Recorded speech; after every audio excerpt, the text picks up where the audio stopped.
जितने भी भूत हैं और जितने भी जीव हैं वो सब मेरे सनातन अंश हैं। हम जड़ और चेतन सब में एक ही परमात्मा को देखते हैं, इसलिए हम सबके कल्याण की बात करते हैं। सनातन धर्म कहता था कि ईश्वर सबके अंदर है। बाकी जो ईसाइयत और इस्लाम धर्म है वो कहते थे नहीं नहीं, खुदा सात आसमान के ऊपर है, नीचे तो उसकी कायनात है, तो नीचे सर्वाइवल ऑफ द फिटेस्ट होगा, यानी जिसकी लाठी उसकी भैंस होगी। स्वामी विवेकानंद ने जगदीश चंद्र बोस को कहा कि भाई भारत के वेदांत के ज्ञान को साइंस पर प्रूव करो। साइंस ने भी प्रूव कर दिया कि जड़ में, चेतन में, लिविंग में, नॉन लिविंग में, सब में परमात्मा का वास है। हम सभी भारतीय बार बार सनातन संस्कृति की बात करते हैं। सरकार के पोस्टर हों या बैनर, समाज के पोस्टर हों या बैनर, हमेशा सनातन सनातन शब्द का प्रयोग होता है।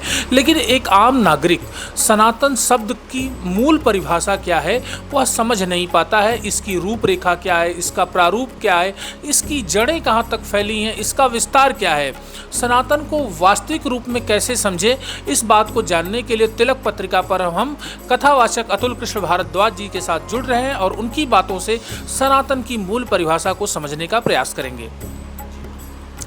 बहुत सुंदर शब्द है सनातन। मैं गीता का एक श्लोक उद्धृत करता हूँ। भगवान ने गीता में कहा, ममे वांशो जीव लोके जीव भूता सनातना, यानी दुनिया में जितने भी जीव हैं और जितने भी भूत माने, जिनको आप नॉन लिविंग थिंग्स कहते हैं, जड़ पदार्थ कहते हैं, जितने भी भूत हैं और जितने भी जीव हैं वो सब मेरे सनातन अंश हैं, यानी मैं सब में विद्यमान हूँ। तो सनातन का मतलब है कि सबके अंदर जो एक ही परमात्मा को देखता है वो सनातन है। हम जड़ और चेतन सब में एक ही परमात्मा को देखते हैं, इसलिए हम सबके कल्याण की बात करते हैं।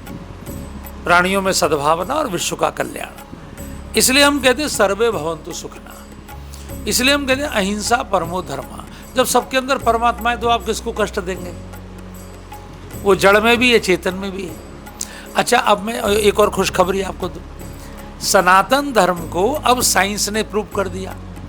सनातन धर्म कहता था कि ईश्वर सबके अंदर है। बाकी जो ईसाइयत और इस्लाम धर्म है वो कहते थे नहीं नहीं, खुदा सात आसमान के ऊपर है, नीचे तो उसकी कायनात है, तो नीचे सर्वाइवल ऑफ द फिटेस्ट होगा, यानी जिसकी लाठी उसकी भैंस होगी।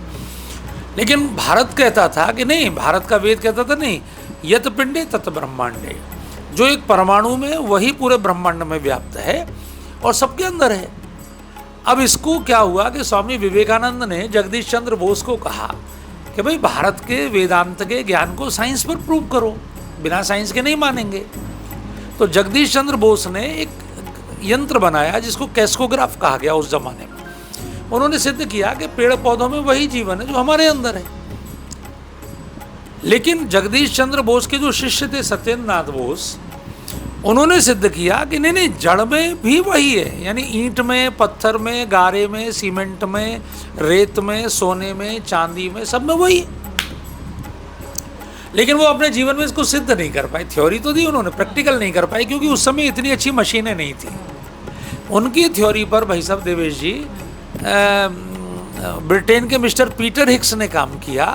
और आपको खुशी होगी कि तिलक चैनल उसको दिखाएगा कि 8 साल पहले नोबेल प्राइज मिला उनको गॉड पार्टिकल पर। गॉड पार्टिकल माने उन्होंने सिद्ध किया कि परमाणु को धारण करने वाला, उसके न्यूक्लियस में जो इलेक्ट्रॉन, न्यूट्रॉन, प्रोटॉन को घुमाने वाला भी एक आत्मा होता है, एक गॉड पार्टिकल होता है, जो दिखाई नहीं पड़ता लेकिन वही उसका जीवन है। वो निकलने से वो मृत हो जाता है।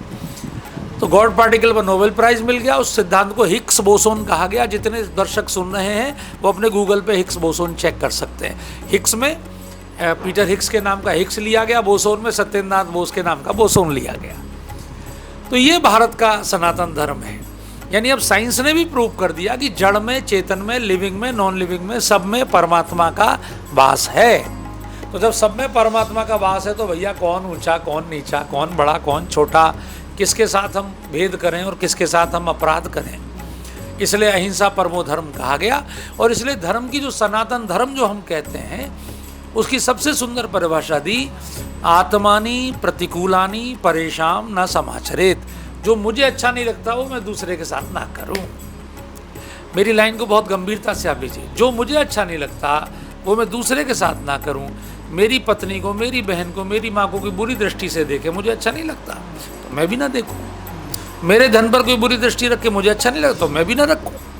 तो दुनिया में सारे संविधान, सारे कानून इस एक लाइन से निकले। ये सनातन धर्म की लाइन है और यही धर्म है वास्तव में।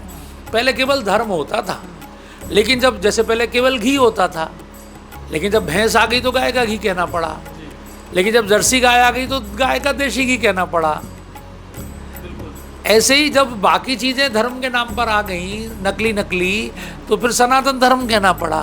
ये तो मानव धर्म है, शुद्ध शुद्ध, जो मानव के जीवन को सत्यम शिवम सुंदरम बनाता है, ये मानव धर्म है, यही सनातन है। गुरुजी, अभी आपने बीच में एक बात कही थी, क्या हम ये मान लें कि सजीव और निर्जीव दो चीज़ें होती हैं, दो वस्तुएं होती हैं? सजीव में तो माना जाता है कि ईश्वर होते हैं, ईश्वर का वास होता है। क्या निर्जीव में भी ईश्वर होते हैं? इसको आप किस नज़रिए से देखते हैं? नहीं, मैंने कहा ना, ईश्वर निर्जीव में होते हैं, ये अब साइंस ने प्रूव कर दिया है। इसलिए आप अपनी गाड़ी, अगर आपके पास स्कूटर है, मोटरसाइकिल है, कार है, उसे जितने प्रेम से रखोगे वो आपको उतने प्रेम से रखेगी। आप देखेंगे वो उतना ही अच्छा रेस्पॉन्स आपको देगी। कोई भी वस्तु जिससे आप प्रेम करेंगे, जैसे घर को ही आप चमका के रखें बढ़िया, तो घर 50 साल तक फिट रहेगा, और घर को आप बिल्कुल झाड़ू पोछा ना करें तो वही घर 10 साल में खंडर हो जाएगा। सबके अंदर परमात्मा है भैया। अब मैं नहीं बोल रहा हूँ, अब साइंस बोल रही है। हमारा धर्म तो पहले से ही बोल रहा था, लेकिन अब तो साइंस बोल रही है। तो सबके अंदर परमात्मा है, इसलिए सबको प्रेम करना, और जितना प्रेम आप बांटोगे भाई साहब, उससे कई गुना आपको मिलेगा। ये जब पूरे अस्तित्व में परमात्मा है तो जैसा बोओगे वैसे ही तो काटोगे। तो प्रेम बांटोगे तो प्रेम मिलेगा, घृणा बांटोगे घृणा मिलेगी। देखा आप लोगों ने, मेरे साथ कथावाचक, प्रसिद्ध कथावाचक अतुल कृष्ण भारद्वाज जी जुड़े हुए थे, जिन्होंने सनातन की परिभाषा बहुत ही गूढ़ तरीके से और उसके टेक्निकल पॉइंट, साइंस के महत्वपूर्ण पहलुओं पर जाकर के विस्तार से तिलक पत्रिका पर रखा उन्होंने। मैं देवेश पांडे, अयोध्या।